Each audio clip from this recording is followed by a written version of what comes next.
Hello friends, मैं हूं निशांत कुमार और आज के इस वीडियो सेशन में मैं आपको बताऊंगा कि जावा के अंदर वेरिएबल्स और डेटा टाइप्स का किस तरीके से हम यूज करेंगे। वेरिएबल्स क्या है, डेटा टाइप्स क्या है, दोनों को कॉम्बिनेशन करके हम किस तरीके से हम कोडिंग के लिए हम इसका यूज हम करेंगे या कुछ भी मैथमेटिकल कैलकुलेशंस करने के लिए हम लोग यूज करेंगे। वो सारी चीजें हम आज के इस वीडियो सेशन में डिस्कस करने वाले हैं। तो डायरेक्टली हम लोग चलते हैं इक्लिप्स पे, जहाँ पे हम लोग पूरा कोडिंग करके देखेंगे कि डेटा टाइप्स का क्या मतलब है, उसका किस तरीके से हमें यूज करना है। वो सारी चीजें हम लोग इसके अंदर हम लोग डिस्कस करके देखेंगे आज। तो इक्लिप्स में किस तरीके से प्रोजेक्ट बनाना है ऑलरेडी हम लोग डिस्कस कर चुके हैं, तो उसमें मैं काफी डिटेल में भी नहीं जाऊंगा। जस्ट प्रोजेक्ट क्रिएट करना है, तो यहाँ पे राइट क्लिक करके हम लोग न्यू प्रोजेक्ट क्रिएट करेंगे और जावा प्रोजेक्ट सेलेक्ट करके नेक्स्ट करना है। प्रोजेक्ट का नाम हमने दे दिया सपोज डेटा टाइप, और यहाँ पे एक प्रोजेक्ट क्रिएट करने के बाद डेटा टाइप वन करके एक प्रोजेक्ट हमने क्रिएट कर लिया और एक क्लास क्रिएट करते हैं। सोर्स पे राइट क्लिक करना है और न्यू क्लास।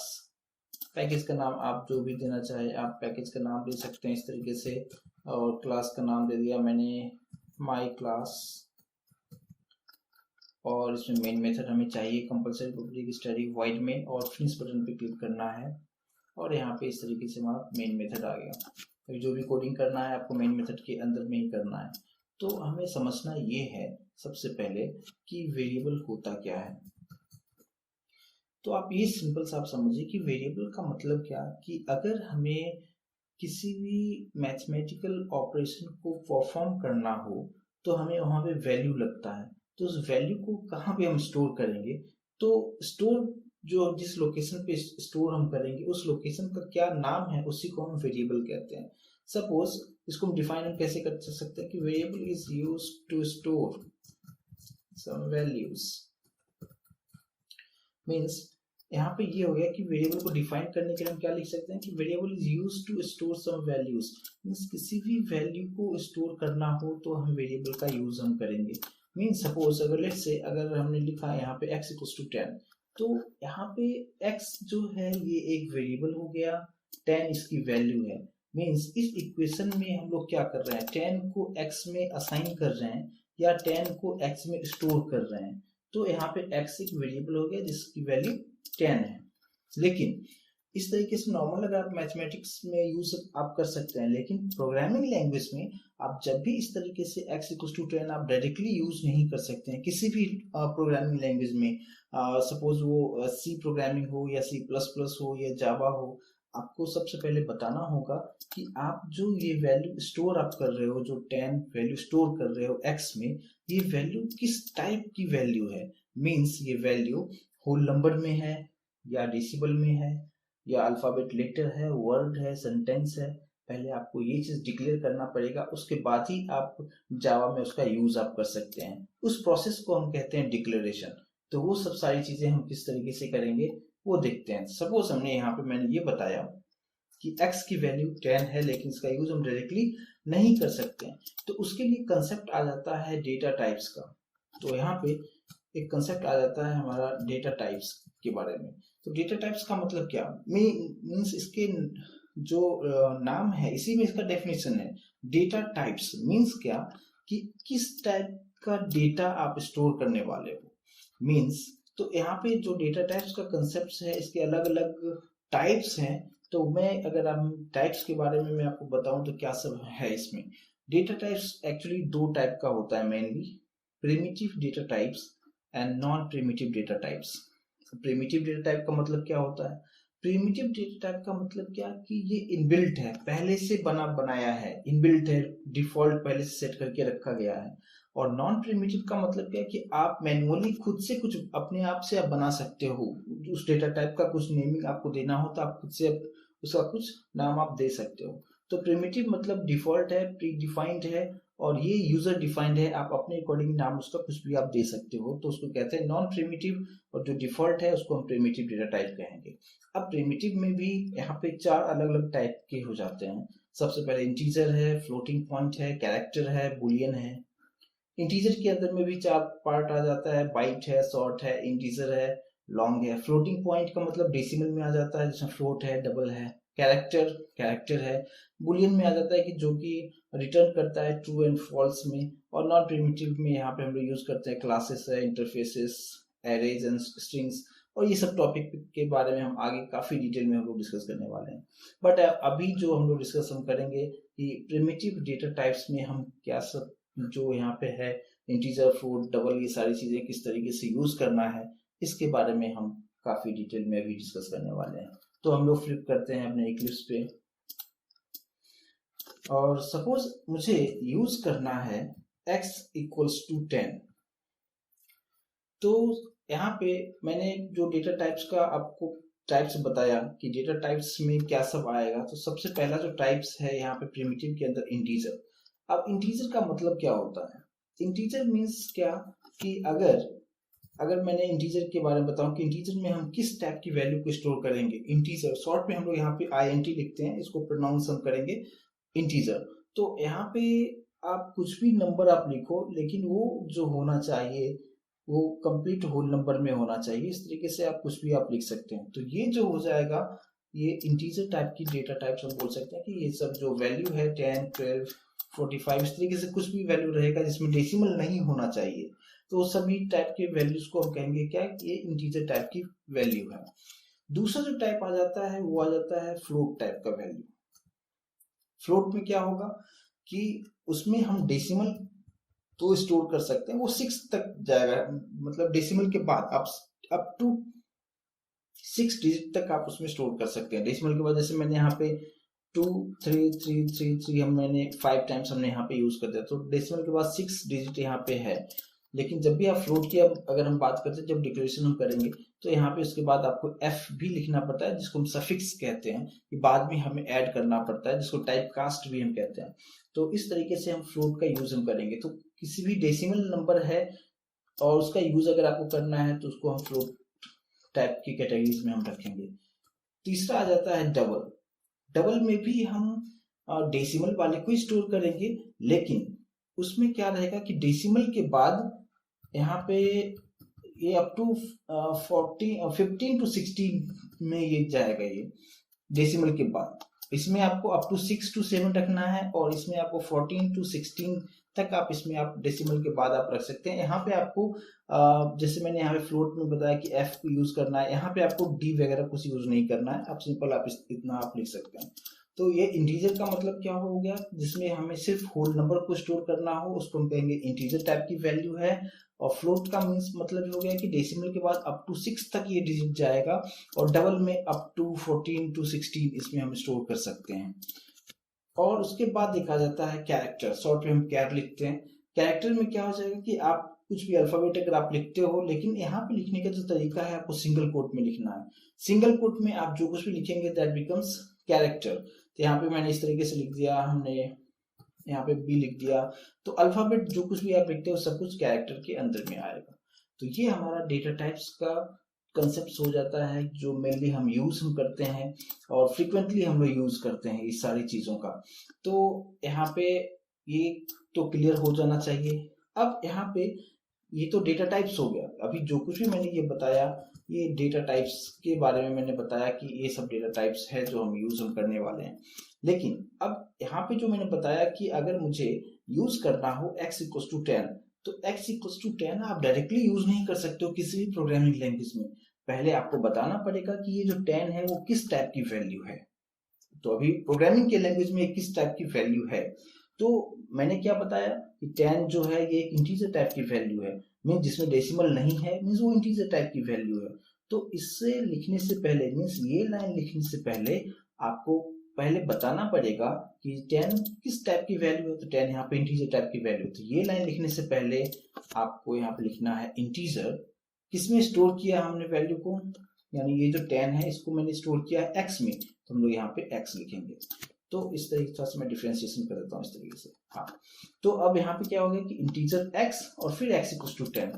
अब यहाँ पे दो मीनिंग क्या हुआ इसका, यहाँ पे क्या मतलब है कि अगर मैंने यहाँ पे लिखा कि इंटीजर x, इसका मतलब क्या कि हम लोग एक वेरिएबल ले रहे हैं जिसका नाम होगा x, और इस x में हमें सिर्फ इंटीजर टाइप की ही वैल्यू को स्टोर करना है, और फिर आप उसमें x इक्वल्स टू 10 इस तरीके से आप यहाँ पे लिख सकते हैं। तो ये आप डायरेक्टली यूज नहीं कर सकते हैं, पहले आपको डिक्लेयर करना पड़ेगा और उसके बाद ही आप इस वैल्यू को एक्स में स्टोर कर सकते हैं। तो इस प्रोसेस को क्या कहते हैं, जो ये प्रोसेस है, इस प्रोसेस को हम कहते हैं डिक्लेरेशन। मीन्स आप डिक्लेयर कर रहे हो कि वेरिएबल का नाम क्या होगा और उसमें आपको किस टाइप की वैल्यू को स्टोर करना है, और जब ये डिक्लेरेशन हो जाएगा उसके बाद आप वैल्यू को स्टोर करते हैं, और इस प्रोसेस को हम लोग कहते हैं क्या, इनिशियलाइजेशन। तो without declaration we can not initialise any value into the variable.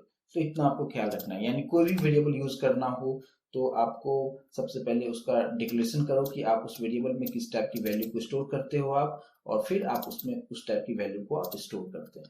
तो ये सिंपल सा मैंने आपको बताया कि डेटा टाइप्स में हम लोग कौन से टाइप की वैल्यूज को कौन से कैटेगरीज में रखना है, और यहाँ पे प्रोग्रामिंग में लिखने का क्या तरीका है वो मैंने यहाँ पे बताया। अब हम ये सेम चीज को अगर हम प्रोग्रामिंग के थ्रू करके देखें तो किस तरीके से होगा, चलिए हम वो देखते हैं करके। तो यहाँ पे क्लास का नाम है माई क्लास, ये हमारा मेन मेथड हो गया, और यहाँ पे हम लोग एक डिक्लेरेशन करते हैं इंटीजर x, और सेमीकोलन देना है। सेमीकोलन मतलब कंप्लीशन ऑफ लाइन। तो इंटीजर x का मतलब क्या हो जाएगा, अभी जस्ट मैंने आपको बताया कि x एक वेरिएबल है जिसमें हम इंटीजर टाइप की वैल्यू को स्टोर कर सकते हैं। अब यहाँ पे कोई भी इंटीजर टाइप की वैल्यू को सपोज मैंने लेट से 10 को स्टोर कर दिया। अब मुझे इस वैल्यू को प्रिंट करना है, means I want to print 10। तो उसके लिए मैंने आपको बताया था कि प्रिंट करने के लिए हम यूज करते हैं system dot out dot print ln, और ब्रैकेट के अंदर मैंने सिर्फ x लिखा। तो x के पास अभी क्या है, x के पास यहाँ पे 10 है। मैंने इसको सेव किया, और अगर अभी इसको अगर आप रन करके देखेंगे तो अभी आपको आंसर आपको यहाँ पे 10 दिखा रहा है। तो यहाँ पे डिक्लेरेशन हो गया, तो ये जो प्रोसेस हो गया ये डिक्लेरेशन का, ये इनिशियलाइजेशन हो गया, और इस x को मैंने यहाँ पे प्रिंट कर दिया, तो x की जो वैल्यू है 10 वो यहाँ पे डिस्प्ले हो रहा है। अब अगर मैंने यहाँ पे सपोज अगर जस्ट यहाँ पे हमने मैसेज क्या प्रिंट किया 10, लेकिन 10 जो है ये किसकी वैल्यू है, कहाँ से आ रही है, ये तो यहाँ पे क्लियर नहीं हो रहा है। तो मुझे कंप्लीट एक मैसेज देना है the value of x is 10। तो वो हम कैसे लिख सकते हैं सिस्टम डॉट आउट के अंदर में। तो अगर आप देखो, अगर वेरिएबल का नाम है तो आप डायरेक्टली x लिखते हो तो उसका वैल्यू प्रिंट हो रहा है, लेकिन मुझे मैसेज भी प्रिंट करना है कि जो वैल्यू है 10 वो किसकी वैल्यू है। तो आप डबल कोट के अंदर में आप इस तरीके से आप लिख सकते हो, डबल कोट में लिख दिया the value of x is. तो जो भी सिलेक्टेड एरिया है ये डबल कोट के अंदर में है, तो ये एज इट इज प्रिंट हो जाएगा, और x की जगह पे 10 प्रिंट हो जाएगा। लेकिन यहाँ पे सिंटेक्स होता क्या है कि अगर किसी भी मैसेज को उसके वैल्यू के साथ अगर आपको प्रिंट करना है तो यहाँ पे आपको एक सिंबल यूज करना होगा प्लस। प्लस मीन्स क्या हो जाएगा कि ये जो प्लस है ये कॉन्केट करता है इस मैसेज को इस वैल्यू के साथ। अब मैं इसको सेव करता हूं और फिर मैं यहाँ पे रन करता हूं, तो यहाँ पे आप देख सकते हैं मैसेज दिखा रहा है the value of x is 10। Means ये हो गया कि अगर आप सिंपली, मैं इस सेम स्टेटमेंट को मैं एक बार और मैं यहाँ पे प्रिंट करता हूं। पहले वाले स्टेटमेंट में मैंने सिर्फ x लिखा, तो आपको दोनों में डिफरेंस समझ में आएगा कि किस तरीके से हो रहा है, और सेकंड वाले में लिखा the value of x is 10। तो अगर आपको सिर्फ वैल्यू प्रिंट करना हो तो डबल कोट लिखने की जरूरत नहीं है, आप सिंपली वेरिएबल का नाम आप x लिख दो, वो उसकी वैल्यू को प्रिंट कर देगा। लेकिन अगर आपको मैसेज भी प्रिंट करना हो और उसका वैल्यू भी प्रिंट करना हो तो बीच में आपको प्लस सिंबल यूज करना होगा, जो कि जावा का इनबिल्ट सिंटैक्स है। अब इसको हम रन करते हैं, आप देखते हैं इस स्टेटमेंट का जो आंसर हमें मिल रहा है यहाँ पे 10, और जो सेकंड स्टेटमेंट हमने जो ये लिखा है वहां पे मैसेज भी दिखा रहा है और उसका वैल्यू भी प्रिंट करके दिखा रहा है। आई होप यहाँ तक क्लियर होगा। तो ये मैंने बताया कि वेरिएबल का यूज हम किस तरीके से यहाँ पे करेंगे। और अगर आपको साइज फाइंड करना हो किसी भी वेरिएबल का, कि मतलब जो भी आप इंटीजर है या फ्लोट है डबल है, ये कंप्यूटर से कितना स्पेस लेता है, कितना मेमोरी ये लेता है, एलोकेट करता है।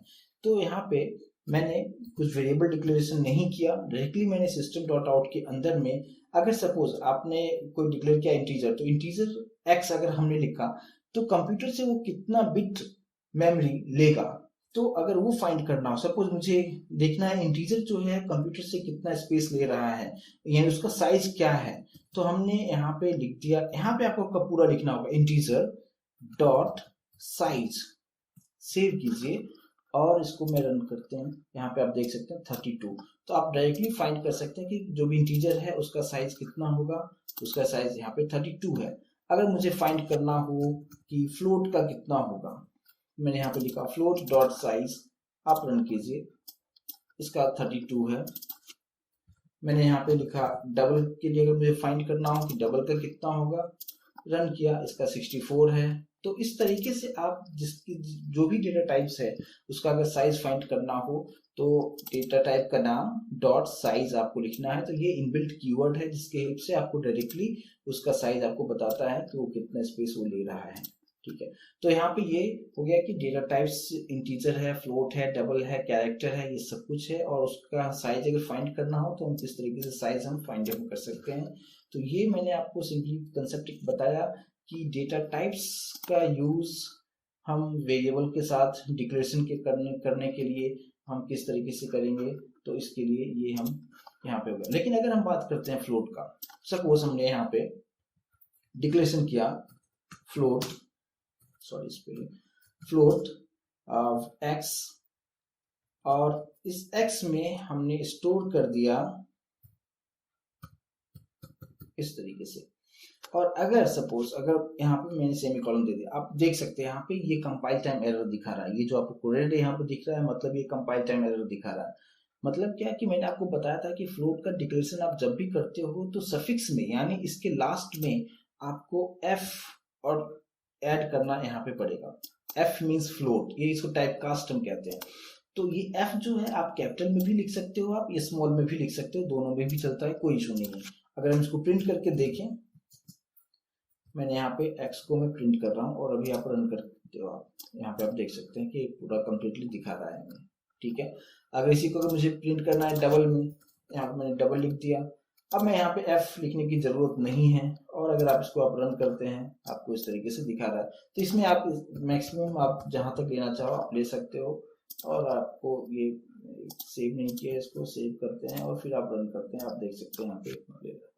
तो ये हमें डबल को प्रिंट करने के लिए उसका डिक्लेरेशन ये हो गया। तो ये डिक्लेयर कर रहे हो आप कि x एक वेरिएबल है जिसमें हमें डबल टाइप की वैल्यू को स्टोर करना है, और फिर आपने इसमें वैल्यू को स्टोर करके और फिर हम लोग यहाँ पे प्रिंट कर रहे हैं। इसको लिखने का एक और क्या तरीका है, जैसे मैंने यहाँ पे क्या बताया कि इंटीजर x डिक्लेरेशन हो गया और फिर मैंने यहाँ पे x की वैल्यू 10 रखा, लेकिन इसको आप एक लाइन में भी आप लिख सकते हो। वो कैसे, इंटीजर x डायरेक्टली आप ऐसे भी लिख सकते हैं, ये भी चलेगा, कोई इशू नहीं है। और फिर मैंने इसको प्रिंट करने के लिए इस तरीके से प्रिंट कर दिया और x यहाँ पे प्रिंट किया, और अब इसको आप रन करते हो, यहाँ पे आपको 10 दिखा रहा है। तो दो अलग अलग तरीका है, या आप इंडिविजुअल आप अलग अलग पहले डिक्लेयर करो फिर इनिशियलाइज करो, या आप डायरेक्टली एक ही लाइन में आपको इस तरीके से इसको कर सकते हैं। तो ये मैंने आपको बताया कि वेरिएबल्स हम किस तरीके से डिक्लेयर करते हैं डेटा टाइप्स के साथ, किस तरीके से कंबाइन करके, और जावा में हम किस तरीके से इसका यूटिलाइज करते हैं। नेक्स्ट टॉपिक में आपको हम लोग डिस्कस करेंगे नेक्स्ट वीडियो सेशन में कि ऑपरेटर्स क्या होता है, और ऑपरेटर्स के अंदर हम लोग बहुत सारी चीज़ें देखेंगे कि जिसमें हम मैथमेटिकल ऑपरेशंस को परफॉर्म करेंगे। तो वो सब सारी चीज़ें हम नेक्स्ट वीडियो सेशन में हम डिस्कस करेंगे। और इससे पहले का अगर कुछ टॉपिक मिस हो गया हो तो इसके डिस्क्रिप्शन के अंदर मैं सबका लिंक में डाल दूंगा, आप वहाँ से उसको चेक करके देख सकते हैं। और अगर ये वीडियो आपको अच्छा लगा हो तो लाइक कीजिए, अगर बहुत अच्छा लगा तो प्लीज़ सब्सक्राइब भी कर लो, और कमेंट जरूर आप कीजिए। अगर आप देख रहे हैं तो कमेंट भी कीजिए, हाँ अच्छा है नहीं है जो भी है आप प्लीज़ कमेंट किया कीजिए। तो थैंक यू गाइस, तो नेक्स्ट वीडियो में हम आगे डिस्कस करेंगे ऑपरेटर के बारे में। Thank you so much for your time.